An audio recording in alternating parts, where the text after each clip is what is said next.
আসসালামু আলাইকুম ওয়া রাহমাতুল্লাহি ওয়া বারাকাতুহু ইন্নাল হামদুলিল্লাহ ওয়াসসালাতু ওয়াসসালামু আলা রাসূলিল্লাহ ওয়া বা'দ।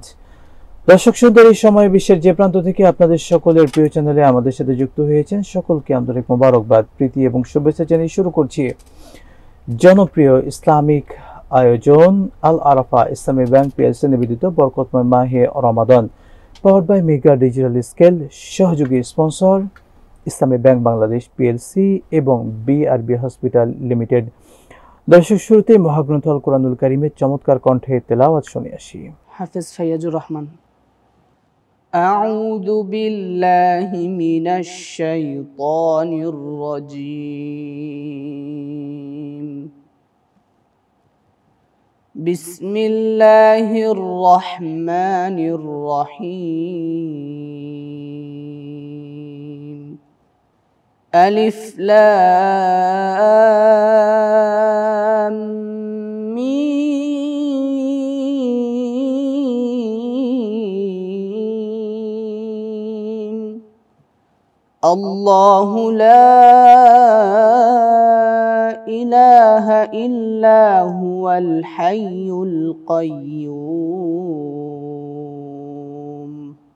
نزل عليك الكتاب بالحق مصدقا لما بين يديه وأنزل التوراة والإنجيل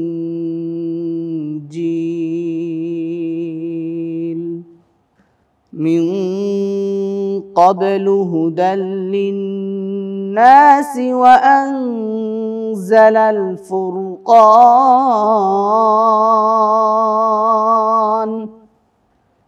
إن الذين كفروا بآيات الله لهم عذاب شديد والله عزيز ذو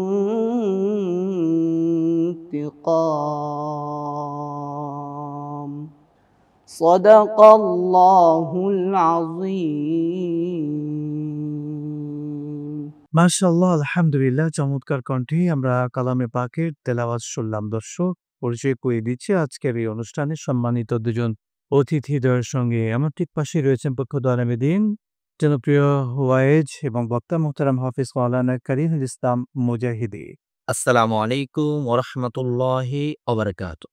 দর্শক সুন্দর এই আয়োজনে রয়েছেন আরো একজন সম্মানিত অতিথি মুহতারাম হাফিজ মাওলানা মুসলিম উদ্দিন শেরপুরী। আসসালামু আলাইকুম ওয়া রাহমাতুল্লাহি ওয়া বারাকাতুহু। ওয়ালাইকুম আসসালাম ওয়া রাহমাতুল্লাহ। অভিনন্দন আপনাদেরকে আমাদের চমৎকার আয়োজনে। দর্শক আজকে আমরা কথা বলতে চাই সন্তানের প্রতি পিতামাতার কি দায়িত্ব রয়েছে। আমরা পিতামাতার প্রতি অনেক দায়িত্ব নিয়ে অনেক কথা শুনি, আলোচনা হয়ে থাকে, কিন্তু সন্তানের প্রতিও যে পিতামাতার অনেক দায়িত্ব আছে সেটা আমরা অনেকে পালন করি না। শুধু ভালোবাসা আদর দিলেই নয়, সাথে আরো অনেক দায়িত্ব আছে কোরআন সুন্নাহর আলোকে। সেই বিষয়গুলো আমাদের জানা একান্ত জরুরি। মোহতারাম মাওলানা কারীমুল ইসলাম, আপনার কাছে প্রথমে জানতে চাওয়া, ইসলামের দৃষ্টিতে সন্তানকে আদর্শ সন্তান বানাতে আমাদের দায়িত্ব কি বা করি? আল্লাহ সুবহানাহু ওয়া তাআলা সূরা তাহরীমে আল্লাহ পাক রব্বুল আলামিন বলেছেন ৬ নম্বর আয়াত, ইয়া আইয়ুহাল্লাযীনা আমানু কু আনফুসাকুম ওয়া আহলিকুম নার। হে ঈমানদারগণ, তুমি নিজে জাহান্নামের আগুন থেকে বাঁচো এবং তোমার আহলদেরকে জাহান্নামের আগুন থেকে বাঁচাও। রাসূল সাল্লাল্লাহু আলাইহি ওয়াসাল্লাম পবিত্র হাদিস শরীফের মধ্যে বলেন, মা মিন মাউলুদিন ইল্লা ইউলাদু আলাল ফিতরত। প্রত্যেকটি সন্তান ফিতরতের উপরে তথা ইসলামের উপরে জন্মগ্রহণ করে, আর এই সন্তানগুলোকে তার পিতামাতা হয়তোবা ইহুদি নাসারার দিকে নিয়ে যায়। আমরা পিতামাতা হিসেবে আমাদের অনেকগুলো কর্তব্য রয়েছে। তার মধ্যে প্রথম নম্বর কর্তব্য হলো সন্তানকে সুশিক্ষায় শিক্ষিত করা। সুশিক্ষায় শিক্ষিত করার মূল টার্গেট হবে কোরআন এবং হাদিসের শিক্ষা। কারণ একটা সন্তান যখন সুশিক্ষায় শিক্ষিত হতে পারে, কোরআনের শিক্ষায় শিক্ষিত হতে পারে, রাসূলের আদর্শের শিক্ষায় শিক্ষিত হতে পারে, ওই সন্তানটা হয় সুশিক্ষায় শিক্ষিত। ওই সন্তানটা আল্লাহ রাসূল সাল্লাল্লাহু আলাইহি ওয়াসাল্লাম এ ব্যাপারে বলেছেন, সারাকতু ফীকুম আমরাইন লান তাদিল্লু মা তামাসসাকতুম বিহিমা কিতাবাল্লাহি ওয়া সুন্নাতা রাসূলি। অতএব আমার সন্তানকে, আপনার সন্তানকে যদি আমরা সুসন্তান হিসেবে গড়ে তুলতে চাই, প্রথমে আমাদের সন্তানকে কোরআনের শিক্ষা এবং রাসূল সাল্লাল্লাহু আলাইহি ওয়াসাল্লামের আদর্শের শিক্ষা দেওয়া লাগবে। দ্বিতীয় নম্বর হলো আপনার আমার সন্তানকে নামাজ শিক্ষা দেওয়া লাগবে। নামাজ, কেননা আল্লাহ তাআলা বলেছে ইন্না সলাতা তানহা আনিল ফাহশাই ওয়াল মুনকার, নিশ্চয় নামাজ মানুষকে অশ্লীল ফাহশা কাজ থেকে দূরে রাখেন। এখন আপনার সন্তান, আমার সন্তান যখন নামাজ পড়বে, তোর ওই সন্তানটা ঠিকই অশ্লীল ফাহশা কাজ থেকে দূরে থাকবে। কেননা রাসূল সাল্লাল্লাহু আলাইহি ওয়াসাল্লাম বলেছেন, সন্তানের বয়স যখন 7 বছর হয়ে যাবে তখন ওই সন্তানটাকে নামাজের ব্যাপারে উৎসাহিত করা। যখন ওই সন্তানের বয়স 10 বছর হয়ে যাবে তখন ওই সন্তানটাকে নামাজ না পড়লে মৃদু প্রহার করা। আর ওই সন্তানটাই যখন বালেগ হয়ে যাবে, যে সে যদি নামাজের ব্যাপারে গড়িমসি করে, তাহলে তাকে বিছানা আলাদা করে দেওয়া। চমৎকার অনেকগুলো পয়েন্ট বলেছেন শেখ। আমরা এখান থেকে শুনবো ইনশাআল্লাহ তাআলা পরবর্তীতে। মুহতারাম মাওলানা মুস্তাইমুদ বিন শেবপুরী বলতেন, একজন সন্তান দুনিয়াতে আসার পরে বাবা-মা সেই সন্তানের প্রতি কি দায়িত্ব পালন করবেন, ইসলাম কি বলছে? একজন পিতামাতার জন্য সন্তান হলো আল্লাহ সুবহানাহু ওয়া তাআলার পক্ষ থেকে শ্রেষ্ঠ একটা নিয়ামত। একজন সন্তান যখন দুনিয়াতে আসে, সন্তানের মেয়ে হোক বা ছেলে হোক, প্রত্যেকটা মা-বাবার উচিত হলো ওই সন্তানের জন্য দোয়া করা, আল্লাহ পাকের দরবারে শুকর আদায় করা। যেমন রাসূলুল্লাহ সাল্লাল্লাহু আলাইহি সাল্লাম বলেছেন, যখন দুনিয়াতে কোনো সন্তান আগমন করে, ছেলে হোক বা মেয়ে হোক, এই সন্তানরা প্রত্যেকটা মা-বাবার জন্য একটা বরকতময় নিয়ামত। এবং সন্তানরা যখন দুনিয়াতে আসবে, তার আমরা কি করব? তার কানে আজান দিব, তার ডান কানে আজান, বাম কানে ইকামত দিব। হযরত হাসান রাদিয়াল্লাহু তাআলা আনহু যখন দুনিয়াতে ভূমিষ্ঠ হলেন, নবী করিম সাল্লাল্লাহু আলাইহি ওয়াসাল্লাম ফাতেমা রাদিয়াল্লাহু তাআলা আনহার ঘরে গিয়ে প্রবেশ করে হাসান রাদিয়াল্লাহু তাআলা আনহু ডান কানে আজান, বাম কানে ইকামত দিলেন। এই হাদিসের সূত্র থেকে পাওয়া যায়, আমাদের সন্তান ছেলে বা মেয়ে হোক, তাকে আজান, ডান কানে আজান, বাম কানে ইকামত দেওয়া। সাহাবা আজমাইনরা নবী করিম সাল্লাল্লাহু আলাইহি সাল্লামের দরবার আনতেন তাকে দেখানোর জন্য, হুজুর দেখেন আমার সন্তান দেখেন। নবী করিম সাল্লাল্লাহু আলাইহি সাল্লাম বলতেন সাহাবাদেরকে, একটা খেজুর নিয়ে আসো। খেজুর নিয়ে আসার পর খেজুরটাকে নবী করিম সাল্লাল্লাহু আলাইহি সাল্লাম মুখে দিয়ে চিপিয়ে খেজুরটা রস করে একটু নালা নিয়ে ওই নবজাতক শিশুর মুখে আলতু করে লাগিয়ে দিতেন। এবং খেজুর একটা অংশ হাতে চিপে ধরে ওই নবজাতক শিশুর জিহ্বার আগায় লাগিয়ে দিতেন, যাতে ভিতরে না চলে যায়। আলতু করে তালুতে এরকম হাত দিয়ে সুন্দর করে লাগিয়ে দিতেন আর বের করে ফেলতেন, যাতে ভিতরে না চলে যায়। এটা এই হাদিস দ্বারা বোঝা যায়, এটা করা আমাদের জন্য পিতামাতার হক এবং সন্তানের প্রতি আমাদের হক এবং সুন্নাত।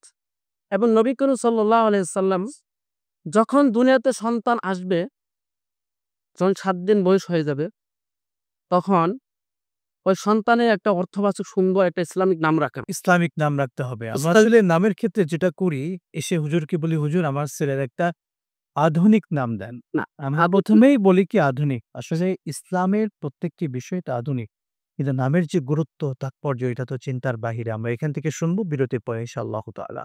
দর্শক মণ্ডলী, দেখছেন এমপিও চ্যানেলে প্রিয় অনুষ্ঠান আল আরাফা ইসলামী ব্যাংক পিএলসি নিবেদিত বরকতময় মাহে রমাদান, powered by mega digital scale সহযোগী স্পন্সর ইসলামী ব্যাংক বাংলাদেশ পিএলসি এবং বিআরপি হসপিটাল লিমিটেড। নিচ্ছি বিরতি, সাথে থাকুন ইনশাআল্লাহ।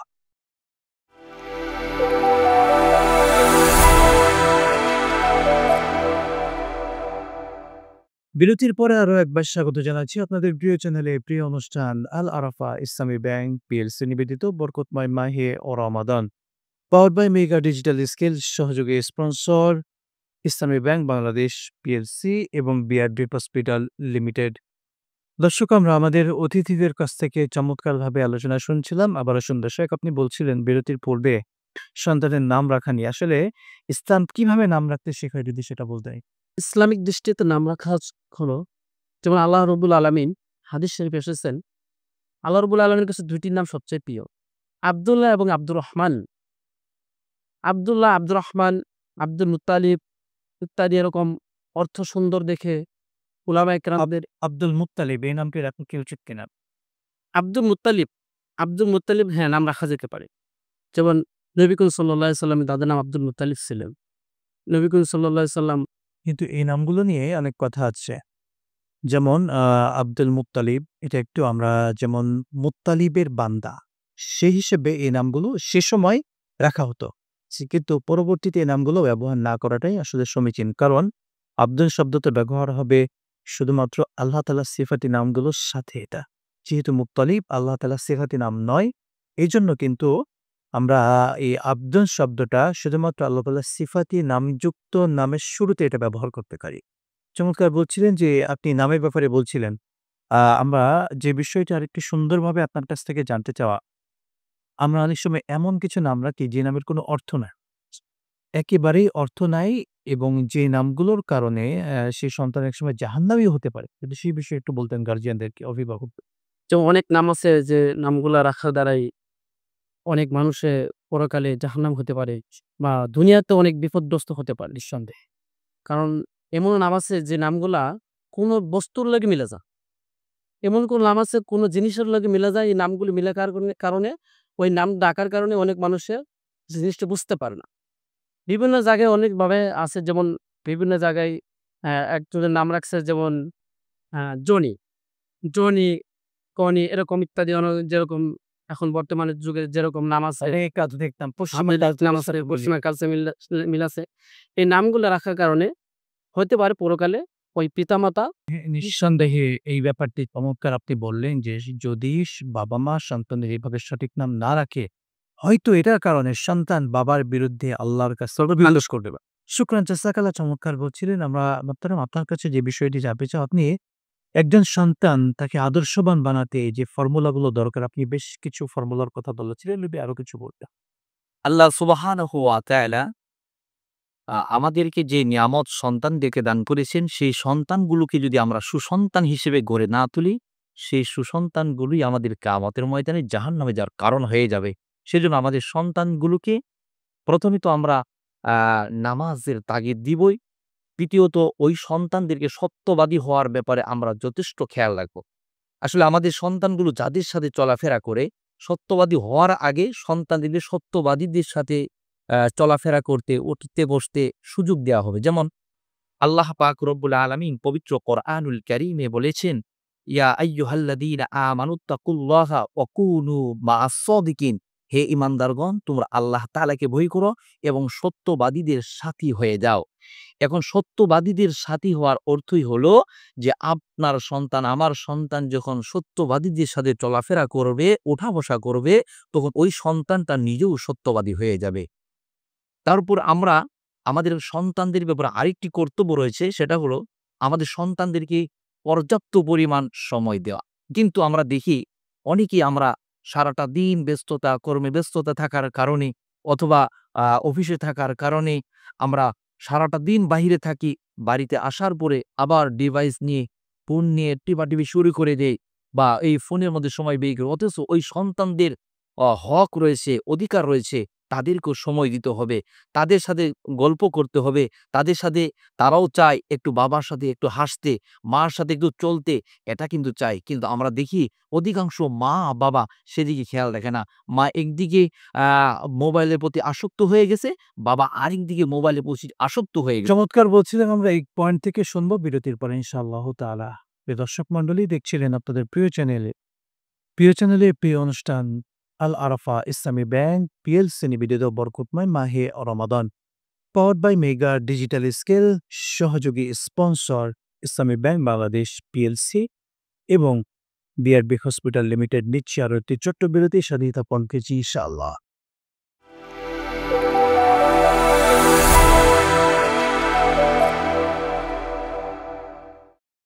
বিরতির পর আরো একবার স্বাগত জানাচ্ছি আপনাদের প্রিয় চ্যানেলে প্রিয় অনুষ্ঠান আল আরাফা ইসলামী ব্যাংক পিএলসি নিবেদিত বরকতময় মাহে ও রমাদান, powered by mega digital scale, সহযোগী স্পন্সর বিআরবি হসপিটাল লিমিটেড এবং ইসলামী ব্যাংক বাংলাদেশ পিএলসি।